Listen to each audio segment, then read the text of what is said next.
We're going into live right now um, with Dr. Aiman from Pakistan, and I'm actually waiting for him to come on right now. Ladies and gentlemen, thank you for tuning in to the final weekend of the February special, which is the prolonged pandemic. It has been such a wonderful time to have all these international guests from all over the world to come in.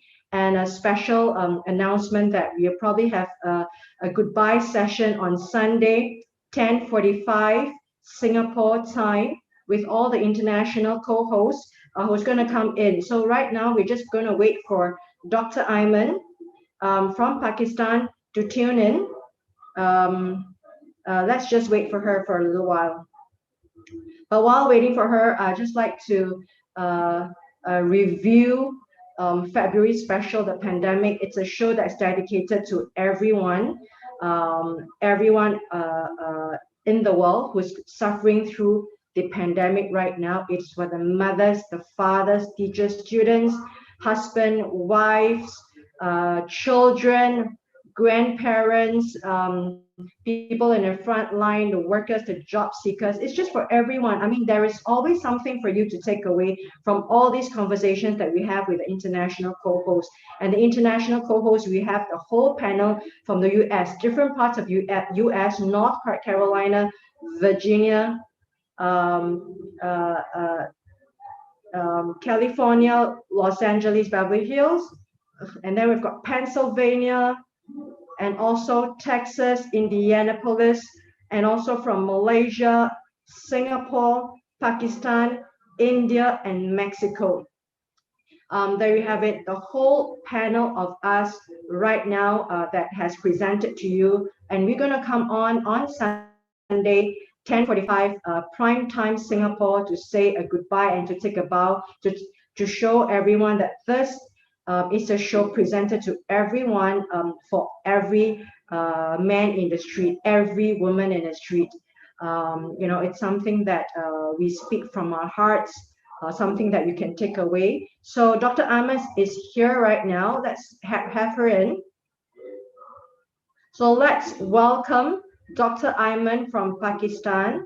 Dr. Aiman from Pakistan is tuning in right now, and she's dialing in from Pakistan into Singapore. Thank you, Dr. Aiman. How are you, Dr. Aiman? I just want to thank you for this final episode. I am so looking forward to having you again for the final episode. As we reviewed the last 2 weeks, the first episode was so moving. And you know what? Your shows are being watched by people all over the world, and even our co-hosts. So my co-host, Miguel Flores from Mexico City, he said he was so moved by your first episode when you related about your dad, about your father. That's something very close to your heart, and we salute you for sharing this experience with us, and to all those also suffering in the pandemic. And also last week, we, like you have talked about, all these Muslim and Muslim women who are suffering. They are the invisible people who are suffering in different parts of the world, who are not reported by the headlines. So that's a review, ladies and gentlemen, for Dr. Aiman's last two episodes. And before we dive in, Dr. Aiman, how are you? Tell us how you're getting on. I'm really good today. Yeah, I have been a flu, so that's why I might be looking a bit tiring, but otherwise I'm really good. Yeah. Tell us about how your dad is doing. I am just worried about your dad. How is he doing since the last time we spoke 2 weeks ago about his situation? Yeah, Vicky is doing good, but since a week he has developed certain, uh, he's not feeling really hungry. He has lost his appetite and his eyes are yellow. So I have sent his report for LFTs, and I have run some tests. So we are going to get results tomorrow. Yeah. So other than that, he's good, but there are few long COVID symptoms that he still have, Okay. besides being on oxygen still now. So yeah. Has he tested negative already? Yeah, although he's tested negative, but because of the COVID, you never know. If there are some patients in COVID who might have severe COVID, and they Mm. do show symptoms which Yeah, can be termed as long COVID symptoms, which are being seen throughout. And the thing about COVID is every patient shows different kind of symptoms. yeah, So there might be some common thing that we do assume might be in long COVID patients. That would be loss of appetite, some liver diseases, maybe lung abnormalities. But because not everything is documented before, yeah, yeah, it's being documented now. So with every patient, you get to see new symptoms, yeah. and the doctors are studying these symptoms themselves throughout. So yeah. You know, the thing about it is so new for us, these symptoms. But it's almost like you have this invasion of the body by a foreign, uh, like a foreign army, right? A foreign attack on the body, and you do not know which part of the body succumbs to it. Every patient has a different reaction depending on which part of the body that becomes weaker. Am I right? Yeah, yeah, exactly. That's the thing. Um, you know, um, Still doctors are very cautious about the things. You never know which symptoms are going to run in long term in the patient. Is still after recovering or throughout the recovery from COVID. Some patients do develop diabetes. Other patients do develop some kind of liver disease or lung disease.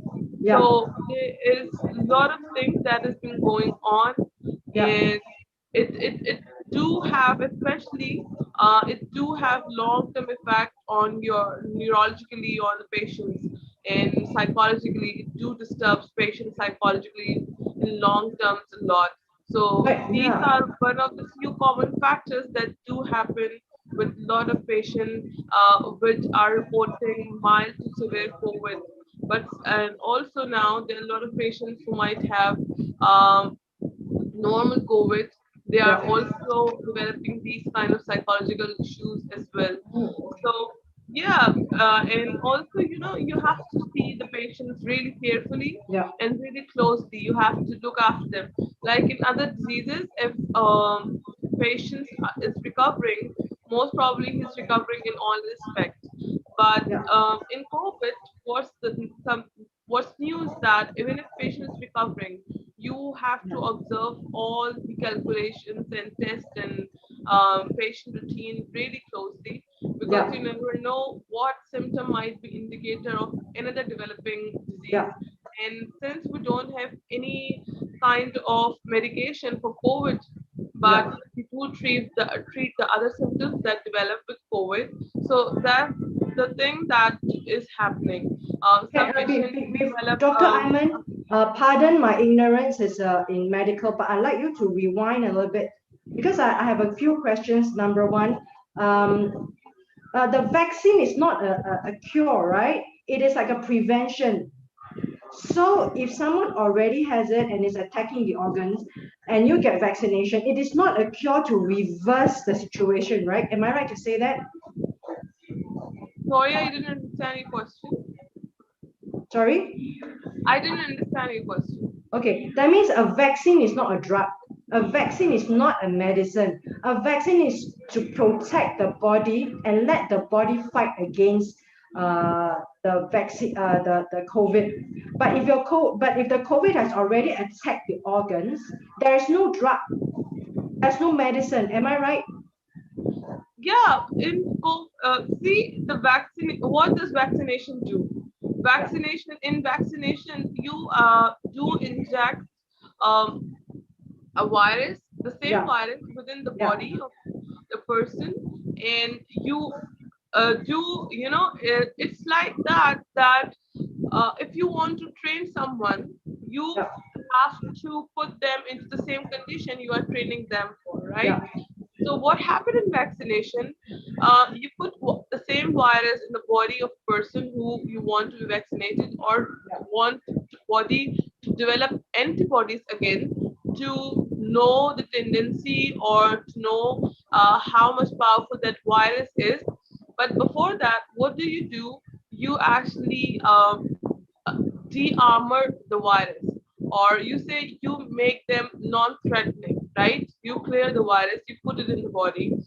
When the body virus goes within the body, the body, whenever there is a foreign particle that will enter body has a mechanism. A healthy person with a good metabolism and a good diet and all the healthy means have a mechanism that it wants to react against that outer organism and to kill that organism if it's harmful for the body.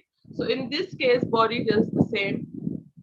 So why it's being done in cases like what, for what diseases the vaccination is being given? Often vaccination is being given for the diseases that are fatal, that has high mortality rate, like measles, mumps, HIV. So what do we do? Like we want body to know that how to protect its immunity, how to boost its immunity, and how to go defend itself against these viruses. Because in case if these viruses are Yes. going to enter into a healthy person, they Yep. are definitely going to cause huge problem that person. If not a mortal rate, if they are not going to increase the mortal rate, they might be going to damage a certain body organ in a way that the damage can't be reciprocate, reverse. So, in these kind of cases, so COVID is the same kind of case that if it's going to enter the body, we never know what kind of destructive things it's going to do to the body or the organs. So that's why the vaccination is being incorporated into the body even before that somebody is being exposed to the actual COVID virus. So what happened now? Now your body starts responding to that virus, and then, if in case there is an armor virus or still a harmful virus, the same harmful COVID virus, you are being exposed to it somewhere else. And when it starts acting within your body would definitely know now what it want to has to do, right? That how it has to act for this virus because it goes into the memory. Our body has certain memories and it goes into that memories. So these memories, depending on the immunity systems, work up to 8 months. And definitely, even before you can say that we do not have any kind of medication for actually treating or curing COVID because there are multiple diseases that show up in COVID. All the symptoms are different. Majority, even the symptoms which were being labeled as common symptoms from WHO now are transforming. Before they used to say like if you have lost smell or sense of smell or sense of taste, if you might have developed certain you have developed fever or you might have developed dry cough, then it could be symptoms that you are developing COVID. But now the symptoms have changed. Not many people are going to develop dry cough. Not many people are going to develop even a fever, or there might be people who might be symptomatic or asymptomatic. So, since the symptoms are transforming themselves throughout, and in a 1 year we have seen so many things being changed, rapidly changing in the symptoms of COVID. So that's why vaccine could be answer for right now for these kind of viruses. But you see, we are all in a pattern of time where we all don't know what how things are going to turn, right? So doctors are making their efforts, scientists are making their effort. We are all going through same kind of pattern, and we are all learning through it.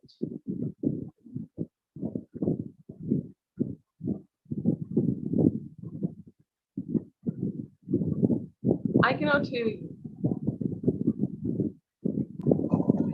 Can you hear me now? Yeah, Okay. Just because I'm not medically trained, and I think I am asking questions for a lot of people who are not so medically trained. You did mention about, of course there are a few things, the variation of the symptoms among people. Like what you say, dry cough, itchy throat, fever. It shows up differently to different people. Some people do not even have them because they're asymptomatic. And my question is, if someone already has a virus, and this virus is already attacking some part of the organ, and and because everyone is responding differently, it could be attacking the lungs, right? Because it is new it is like a new it's like a pneumonia symptom, right? It attacks the lungs, or it attacks the heart. Therefore people have a heart attack, right? Or it attacks the brain, suddenly someone the stroke the brain, etc. But I'm asking, if the virus is already in the body, and it's already attacking, and then the person gets a vaccine, the vaccine doesn't help, am I right?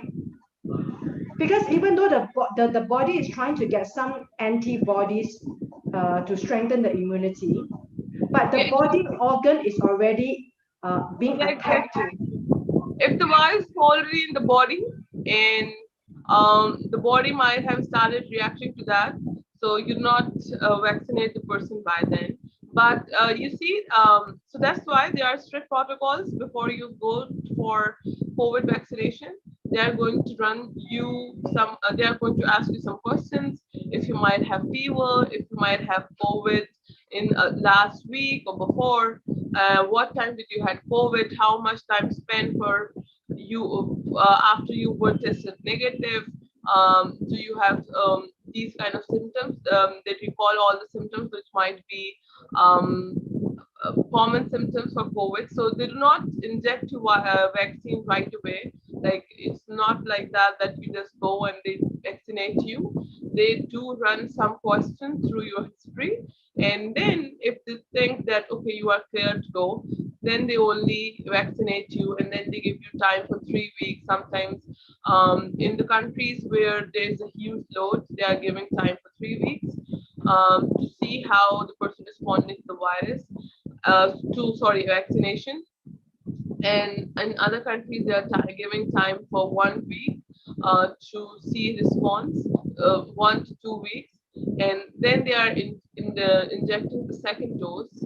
So yeah, that's why, because you never inject a vaccination one if the person is being already been in that in it's being exposed, not exposed in a way like it's person is already going through that disease. uh, uh, you're not inject them vaccination right away. Yeah. You would wait. Yeah, and also the next question is, I mean, the timing of the vaccine will be very important. For example, if someone already had COVID and the body is already succumbing to it, either it's the lungs, the liver, the kidney, the heart, you have to take the complementary drugs for that organ damage. Am I right? Sorry, what? Um, if let's say someone or the COVID has already entered into the body, and the body organs have already succumbed to it. Like for example, is there's the lungs or the liver or the heart. That means you do have to take the complementary drugs, the complementary medicine to strengthen the heart or to strengthen the organ. Am I right to say that? Yeah, you can say that. You can say that if you are being already exposed to the virus and the virus has acted in your body and it's not, but it will only happen if the virus is not asymptomatic. If it was symptomatic, if the once the virus will start showing its symptoms, then only your body will be able to know Yeah. that what's being happening, right? Other than that, your body would never know what's happening. Yeah, that So means, yeah, can I say that people who are asymptomatic, they are generally people with very strong immunity. the people that no, the viruses does not work this way. Oh, If even if you don't have good immunity, there might be some. So see, if the mechanism of virus is really dry topic that we go in immunity class. But just to give you a little layman term, viruses and bacteria or any external particles that do enter our body, especially viruses, they work on certain temperatures. They have body our body have to maintain certain circumstances. Only then they will be able to work. And why virus is so different? Because from other kind of external particle or organs that enter into body, because some viruses do have this coating outside of them, and due to which it's the coating of the virus itself, and it's made from special fat that is being produced by it's in the shell, and that's protect the virus. So that protect the virus against any kind of medication or against any kind of external action, right? Also, if you might have a little bit idea of how viruses are, what the structure of viruses. So the viruses do have their own kind of DNA and RNA. So when the virus enter your body, what does it do? It start making its own RNA, DNA, and start putting that into your cells, right? So if and all everyone might be able to remember their eighth class biology or maybe ninth standard biology that we used to read then.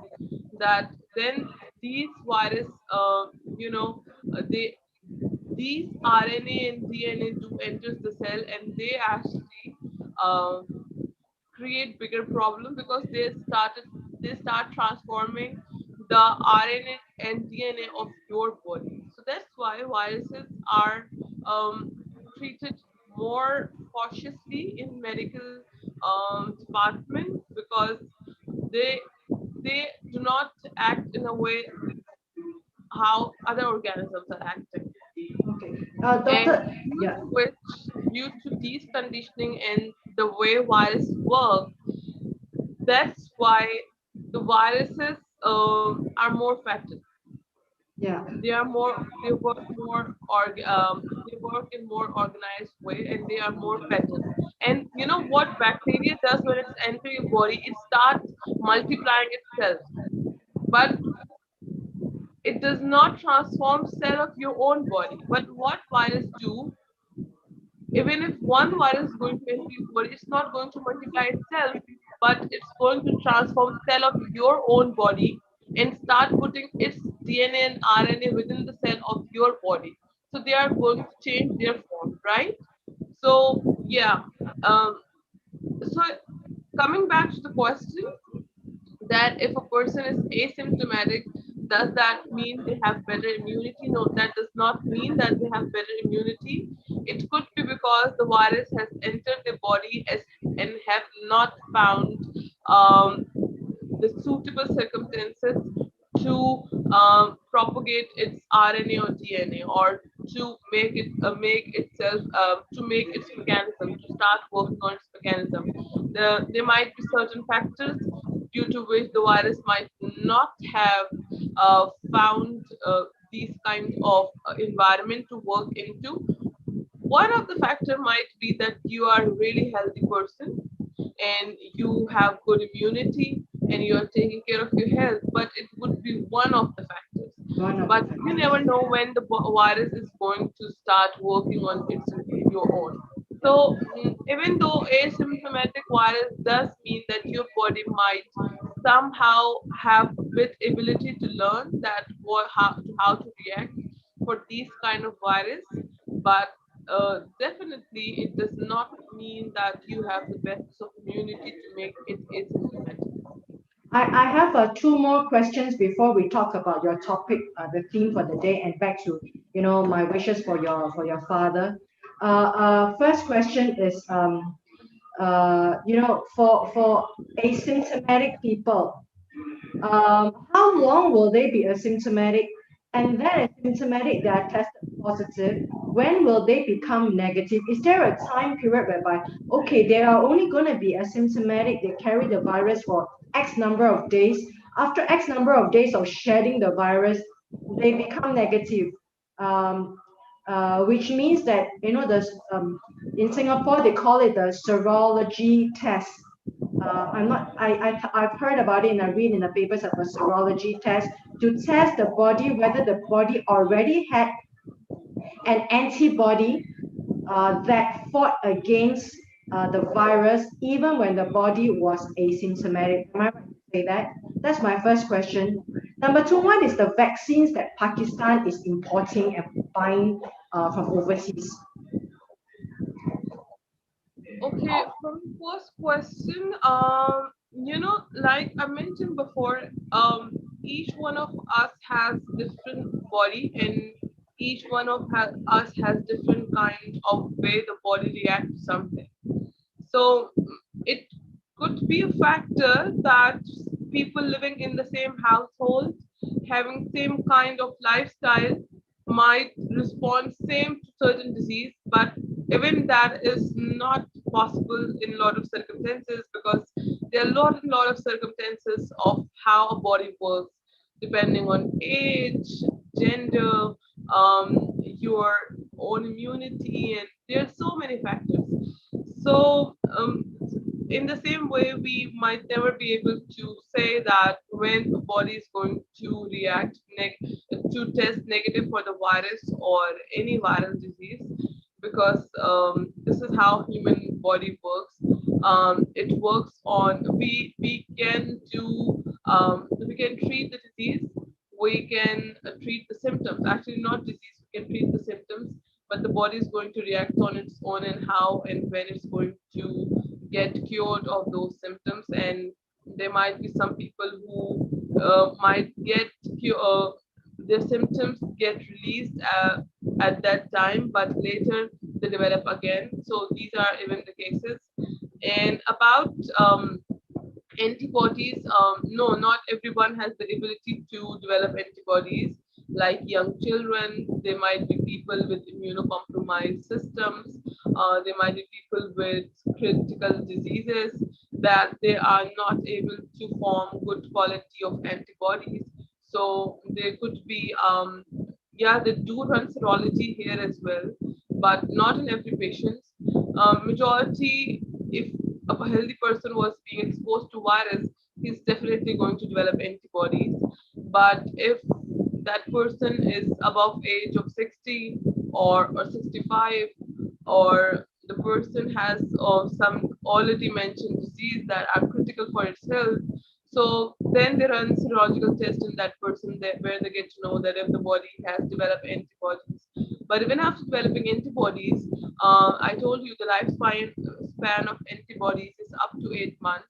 It could be even much less with people with certain kind of other critical diseases, or there might be conditions where the antibodies are not so strong to protect them against the same virus if they are being exposed to the same virus in some other way. So that's why it's always very important to protect yourself, to cover up yourself, to wear mask, and also if you get vaccination, the vaccination or getting even the virus, COVID virus for once, and being exposed to it, even showing symptoms or no symptoms, that does not guarantee that you're not going to get the virus back. So that's why it's very important to protect yourself, cover yourself, be very cautious about how you are interacting with people, follow all the protocols that is being um, said and told throughout last year. So yeah, and your second question was vaccination in Pakistan. Yeah, so Pakistan, yeah, Pakistan was gifted vaccination from China. There has been two batch of vaccination that were gifted to Pakistan from China. Then there are private companies who are buying vaccination from Pfizer in Pakistan. So the process has started. The process started for the elderly people and the medical healthcare professionals in the first round, and there is being certain protocols that are being followed. Like I told you, that they have to give history of the virus, and they have to tell the symptoms if they have any symptoms or not, and then they have to wait for 2 to 3 weeks. So it has started slowly and gradually, and it's going good. So yeah.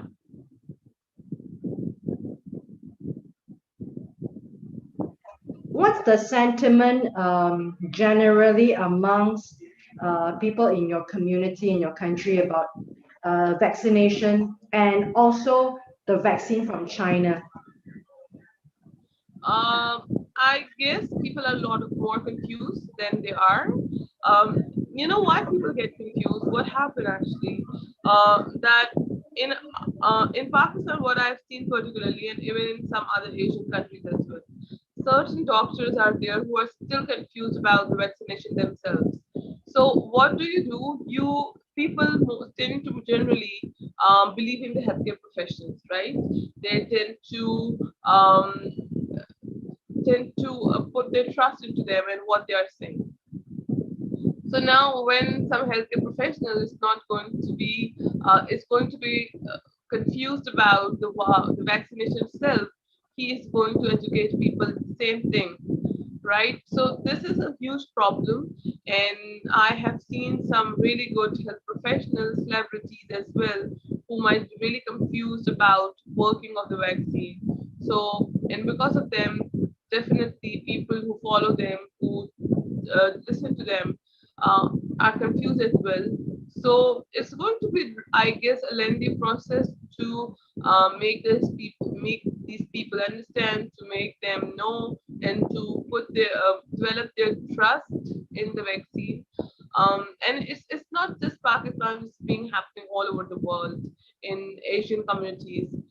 It's happening in UK as well, where a lot of Asian community wasn't prepared to go for vaccination, and then they have been social workers that are working on educating people. So I guess at this point, the only way to release the confusion and the only way to make the process smooth would be to just educate people and just let them watch. So, and a lot of influencers and medical healthcare professionals are going to come handy at this time, that they can influence people after taking dose themselves. So what happened actually in Pakistan? There was a funny incident that the our mm, healthcare minister did pass a very strange statement that she said that if somebody has to get themselves vaccinated, do it on their own risk. And in other countries, where when the vaccination was introduced, so their leaders did opted to go for the vaccination themselves, Yes, yes, it in the media and took the yes, first themselves, right? yeah. But yeah, unfortunately, it didn't happen in Pakistan. None of the high officials were there to present themselves or to Oh, take the so the high vaccination. officials, they are not taking the vaccine. Exactly. Exactly. So when the people just see that they are not taking, they lose the trust. Like, yeah, why are you asking me to take this medication Yeah. if you're not taking it But on your can own? I ask Dr. Ayman, you know, among all these vaccines, and because you this is part of your expertise as a doctor, you know, people like us, we are confused because we are not even medically trained in the first place. And we are reading all this information from the newspapers, talking to our friends, and of course, even the friends and the newspapers, there are very little of information, just nuggets of information. Um, you know, among all these vaccines in the world right now, you've got the Pfizer that is the leading front runner that's actually being, you know, manufacturing and exporting millions and millions and millions to Europe, to America, to many, many countries. And then you've got the Moderna from the US, and then you've got the Johnson and Johnson, you've got the Indian Oxford, AstraZeneca, and then you've got China, um, Sinovac, and then you've got India, Covaxin. You know, it's like so much out there. and they're all working on different kinds of formula. It's almost like you go to a doctor and you've got this, and then the doctor say, okay, we've got all these different menu for you.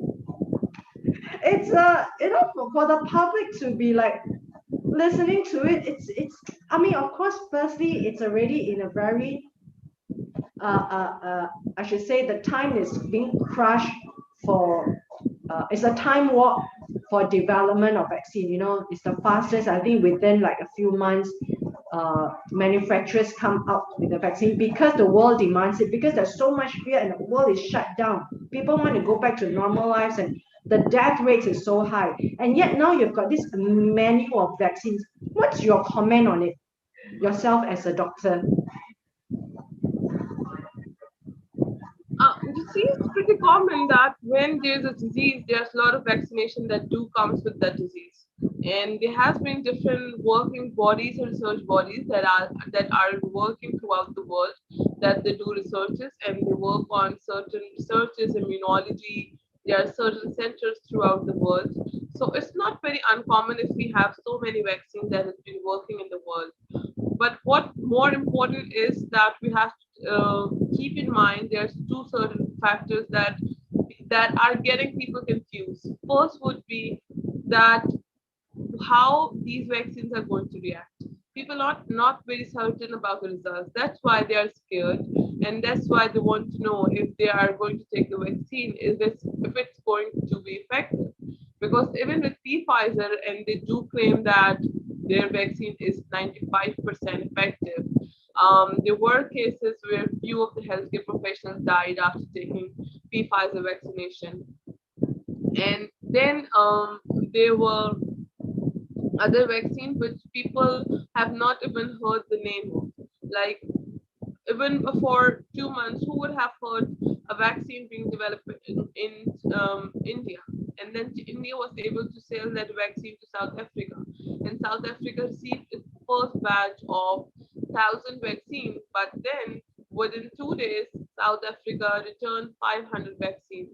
So these incidents that do come into media, they do make people more perplexed and more anxious about the results of these vaccines. And of course, when you do hear these kind of things, you don't want to get yourself into that problem as well. Like you might be thinking, okay, I'm good if I do not have virus, or I might have asymptomatic virus, or I might have virus before and I have been cured from that virus. So why I should be taking the vaccine which I'm not confirmed the results about? So this is one of the factors that we need to educate our masses, and definitely the government has to do a lot of work through this. The healthcare professionals, and all the people that are working in medical fraternity, they have to play their roles, and not them, but also anyone who has some social standing in their country do have to play the role. But the second thing that people are concerned about is commercialism of the medicine, right? Um, since the world was closed for last year, and pretty much everything, most of the businesses couldn't stand themselves. There has been a lot of problems. Even there are a lot of countries who are in restrictions right now. There are strict lockdowns and protocols that are being followed there. So people were really anxious and they want to come back to normal life. So there is this second confusion in people as well, that why would industrialists and commercialists wouldn't be able to use this situation against them, right? They can bring anything into the market and label it as vaccine and start injecting people for money. And there are cases where the vaccination is being injected to people, like in US for I guess more than $5,000 or $7,000. So, and they were commercialists or industrialists, or would say they were businesses who were able to catch this virus for their own own benefit. So Yeah, that's what that's makes true. people really, really anxious about these kind of vaccination. That why they are being endorsed so much if Yeah, we have yeah, not seen any results through them. yeah, But I guess when you are in, and I do believe it could be my personal opinion, I do believe that when you are going through a transition in a history which was never seen before, when you are going through a time which were not seen by people that went ahead of you or who were there before you, you definitely would be going through some hard times to get past it, right? And it's scary indeed. It's scary. It's taking toll on our psychology as well. It's people are The really country, anxious. yeah, A lot of psychological issues that is developing just because of the uncertainty of the yeah, time. that's true. But I guess this is what it is, right? Um, the thing about it is, if we cannot change it, the least we can do is to pray and to think that it's going to get over. So yeah, but definitely, I'm never going to say that please don't be anxious, don't think about it, because that will be such a cruel thing to say at these times. Um, 1 year a lot, people have lost their loved one, people have lost their businesses, people have given up so much during these times, and definitely it it's making them really really hard about their sentiments on certain things. So yeah, education, influencing, gaining their trust back, talking to them, discussing with them. I guess it's a lot of communication is being needed at this time, by medical fraternity, especially the need to sit with the Can people. I also ask Dr. Ayman about, general people like myself and everyone, even yourself, your family, your dad, your family members. Do we need to sort of assess our allergies, our susceptibility to the vaccines? Do we need to assess that before we take the vaccine or any vaccine? Do we need to do that? Yeah, definitely. Definitely. It's a very good question that you should already know about your body. You need to think that what kind of things to give me reactions. If I do have already allergies, that might be a problem for me. What kind of underlying diseases that I might have, which could be problem for me if I'm going to go to the vaccination. If I have any kind of reaction for when I took any kind of vaccination, if I might have developed any kind of reaction to any kind of vaccination that I took in my medical history. So yeah, these questions, and everyone should be asking themselves. They can run to doctor, they can take appointments and talk to them, Do tests. definitely about them. Yeah, I guess it's important. But again, since it's a new vaccine, so you never know what kind of reaction you are going to develop from itself. Um, See, what I always say that you know there might be certain situations, if you're not going to get into situation, you're always going to be anxious about it. And no matter how difficult the situation is going to be, you're always going to be really, really anxious, and it's a very normal thing. But once you're going to get into a situation, that's the only way to know that if you're going to get past it or not. And that's the risk that we take every day if we have to live, right? We cannot live a life always in fear. We have to make a decision either way, maybe at today, tomorrow. Everything is about taking decisions and hold of our life. Like every day when we wake up, when we go into a bathroom, there is a certain indicator that we might be able to have drowsiness, and we are going to fall into a shower and get suffocated, like something like that. There's always indication of percentage, if percentage of a thing that can happen bad in that situation. So, But Dr. once Ayman, is your family going to take the China vaccine, which is it the Sinovac? Sinovac, is it the? I think it's called the Sinovac. Is your is yeah, a so your family is going to take the Sinovac? so right now in my family, only three people are eligible to take vaccination. That is Oh, 3%. my father, he's above 60. but right now he cannot take vaccination because he's going through symptoms of long COVID. So we have to wait for him. Yeah. Then there's my brother and me because we are healthcare professionals. Yeah. So we are going to get our, I don't know, we are on waiting. So we are going to get our code from the government, and then we are going to get vaccination. And other than that, there are three people, my mother and my other two siblings, are not eligible for vaccination right now in the first phase. So yeah, definitely, we are going to take vaccination. I can only speak about myself right now, but not right away. Um, and not it's not about if I'm going to take Chinese vaccine or if I'm going to take German vaccine. Definitely I'm going to try to go for the best, but you never know what's the best vaccine right now. So I'm going to look for the efficiency. The vaccine with most efficiency right now is the Pfizer and Moderna. So definitely I'm going to go for them, and let's see when I can get medicated for that. You know, I would like to also send my regards to your dad. So is your dad, is going through certain of these reaction of the prolonged symptom of the COVID-19 symptoms.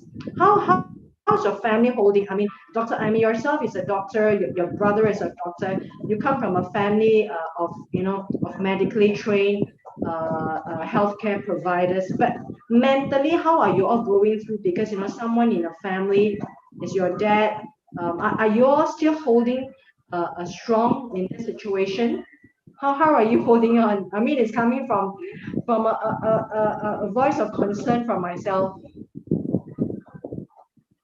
Yeah, you see, definitely when I told you when my father was in hospital, that was really toll taking, and then came home. The first few weeks um, were really hard, and we have to, take care about a lot of things. We have to be really concerned. But since he's recovering, things are getting better, so we are a bit relaxed about things. But just today and yesterday, he developed certain symptoms that was loss of appetite, and I was worried about there could be some problems in his liver because one of the indication that person loses appetite could be indication that something has been happening in your liver. So then he have prostate disease as well. So these are the few things that are on our mind, and we are definitely Mm, taking consultation for themselves. And I'm looking through his case myself as well. So yeah, it's definitely it do does take toll on you. But then if you keep praying and if you are being positive, you have to be really positive with COVID patient because yeah, a lot of times the COVID patient do lose their hope. yeah, They lose the hope. are under stress and depression psychologically. So definitely you have to work as a team in within the family, and you have to uh, how would I say, you have to shift the burden from one person to another, right? You have to negate that burden from every person because you're not because in case if everybody is going to be under the same pressure throughout, you're going to get burned out because the symptoms that are being developed after in long COVID Yeah, definitely long COVID. um, do propagate over months. In Yeah, some patients, for 3 months, 4 months, 5 months, and yeah. they are Which yeah, which does take a toll on the family. yeah, It takes a exactly. toll on the And person, and it takes a toll on the providers, the one who's the caretakers, right? it's training financially. I Financially. am very lucky to have been able to have good healthcare providers and good insurance for able to take my doctors to take my father to good hospitals. But definitely those people who might not be so much privileged, who might not have this kind of financial stability and privilege, might be having a lot of problems going through this as well because changing oxygen cylinders every day, buying medicine because the medicine too keeps on changing, There might be symptoms you have to take to doctor consultation. The fees are really high. So you see, if and I'm not exaggerating. And Pakistan is, I always say Pakistan is not a very rich country in terms of the fact that most of the people that live here are middle class people, and they come from average source of incomes and average families. Even then, if somebody do develop a COVID from mild to severe condition, it's anything from $5,000 to more on your budget. So $5,000 is not a very small amount. That's the amount some people make in a year in some households, or it could be their whole year budget. Um, so yeah, it's draining for them. It's very draining for these It's kind of very people. draining. I do assume and I do think that the financial aspect of it is very draining for families as well, Yeah. because where the families are not very educated, or even has nothing to do with education, but if the families do not have means to provide them for themselves, how are they going to get their poor family member treated for COVID? And it's just not like my father got discharged from hospital. I guess on 22nd or 20 um not 20, yeah 20 31st of um February, sorry, January. But 31st of January, and now we are getting into February. And you can assume that every single day we have to bring one or two cylinders, and even um, the medication, we have to bring medication every It's very second day. expensive. So, and then we have to take him to doctor. We have to run tests. Like just a week ago, I took him to run tests, and then today I took him to run tests. So I always count my blessings, and I always tell myself that I'm really, really fortunate enough, alhamdulillah, for being able to afford these kind of things. That I know that I would be able to take my father to the best doctor in the city or the hospital, and being able to belonging to medical fraternity itself do give you a lot of edge, that you know a lot of people within your field that would be there to help you. And so it's definitely, I do agree, it's a lot of privilege, but this privilege is not for lot of people. So yeah, for them, they don't care about pandemic. So just yes, I guess last week, we have been working on a project to bring to give financial aid to the COVID patients Financial in the aid. country. And there might be a lot of white collar families even who might be needing a lot of financial aid, because we do not live in a society where every member of the family works. Only sole provider, the breadwinner of the family is Yeah. most dominantly, most of the time is male in Pakistan society. Can I So ask Dr. Ayman, since you're talking about this financial aid, from the medical professional side, is there anything WHO can do to help in terms of this financial aid, or it's not even in within their jurisdiction because they're more like a medical uh, setup, not a financial setup? Is there any organization can actually help in like what you say, victims, financial victims? I call it like financial victims of the COVID. I mean, and the financial victims are the families. Like what you say is taking a toll on families.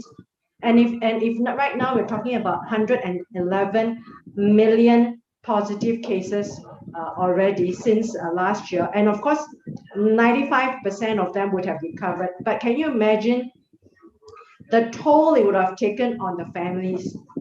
And some would have been in very financially strained situation. And we're talking about numbers that are in magnitude all over the world, and these are unspoken people, and not even talking about people who actually succumb and pass off and die from the COVID.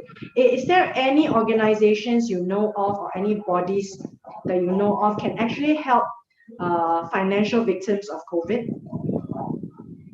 yeah, that's what I was telling you, that now I'm working with an organization that is being run by a very famous consultant, Dr. Khalid Mushtaq. So what he's doing, From um, Pakistan, is it? yeah, in Pakistan, in Karachi. So he is a chess specialist and he's a very famous consultant. He has opened up an organization. He has been working here since the start of pandemic. I didn't know until my father was in the same situation, and then I get to know him. He's a family friend. He's a really nice gentleman. So he has been providing free consultation to the COVID patient and home services by going to their homes, running tests for them for free, providing them oximeters for free, And also providing the them ventilators, right? what? And they also provide the ventilators. No, no, no, they are not providing ventilators because if the patient is on ventilators, then that's a very Oh, word. that's already the final part. That they are not providing ventilators, but they are providing oxygen cylinder, Oxygenation. Okay. oximeter, uh, medication. They are providing them everything for free without any costing. So if the patient, if there might be some patient who might want to contribute, they can give a little amount of money to them or as much as they have. Other than that, they do not take any money from any kind of person or any Okay. person or Can you pass us the link so that I can actually put the description exactly. below? Because I did see your Facebook. You did have this brochure about some NGO doctors was providing a lot of free services. Is that the one? Exactly. So till now, they have been able to provide this service to more than 150 patients and in more than 5 areas. They're working relentlessly, and of course, they are short on funds. They have been working. They want funds to run this kind of service because of as I told you, this kind of services or any service, even if you run for one patient, even if you are working providing free cost to any one person without any financial aid, it's take huge toll. And then you have to Wow. provide for like more than 150 patients. So that's very that's have a huge financial toll on them. So that's why, and I always say people that we have to help and aid these kind of organizations in these situations because this is how we are going to contribute to the pandemic ourselves. If you're not a healthcare professional, it's all right. Not everyone can be a healthcare professional. How many people like there are the world population is in billions, right? So even not even half of them can be healthcare professionals. Only few people are able to go to med school and study medicine, and even in those few people, there might be very few of them who might be able to go to a certain specialization or study that specialization. So that means that we do not have a lot of healthcare professionals around the world.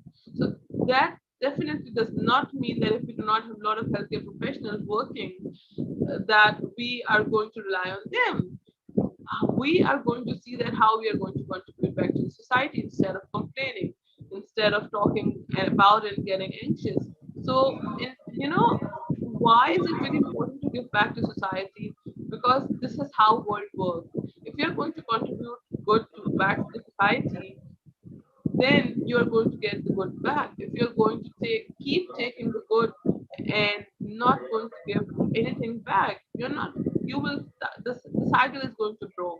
If you might have studied the food cycle that we used to study in high school or primary school, that's what the food cycle used to teach us.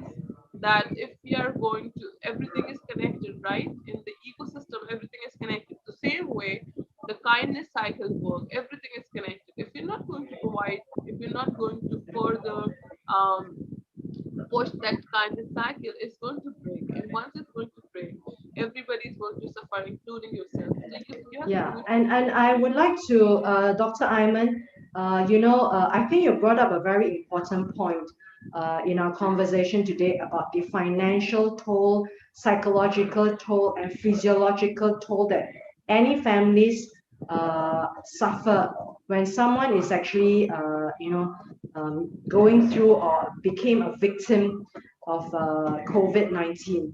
I would like to let the viewers and also Dr. Aiman know that in 2021, myself and my collaborator Lillian Caldwell from USA, Pennsylvania. We'll be running a year-long series with tribute to healthcare workers throughout the world. And some of these organizations, if you can always refer to us so that we can help them advertise or tell them to tell the world the existence of the organization and how to make donations to them, to rightful organizations. Dr. Aiman, I also want to let you know that I would like to invite you to be part of this collaboration, so that you can highlight certain organizations where people in the world know their existence. I mean, it's always about getting the word out. It's always about getting people the awareness and the education about the existence of the needs and people who are providing the needs to these people. So that would be good if you, Dr. Aiman, through your podcast and ourselves, we can have some kind of alignment and collaboration to highlight these organizations you are talking about, so that the world know their existence and the world know where the needs are, so that the needs are everywhere. So some people can start the ball rolling to just get the word out, to highlight. I think getting the word out, or advertising, or just promoting it, is always a long way to go. Even I always say, even Tom Cruise need to promote his movies. What about organizations who have got no names to them in the world? So Dr. Aiman, I invite you for that. Dr. Aiman, for the next 3 minutes or so, I've taken up an hour of your time, from you and your family and your dad, and I want to show my appreciation for you for these 3 episodes. I think you've gone to that level of sharing whereby you always point out to somewhere, but it's very deep, very real. It's always very current, and something that everyone's need to know is education plus awareness plus certain actions that people can take. Like, for example, the NGO doctor that's providing certain needs to the patients. Dr. Aiman, would you like to wrap the next 3 minutes up with much appreciation from me? Yeah, I would just like to say thank you, Vicky, for giving me this opportunity to able to, you know, share my experiences and able to help people and during this time of pandemic, and to give my expertise and opinion on these times. And I assume and I hope that people are going to take good from them.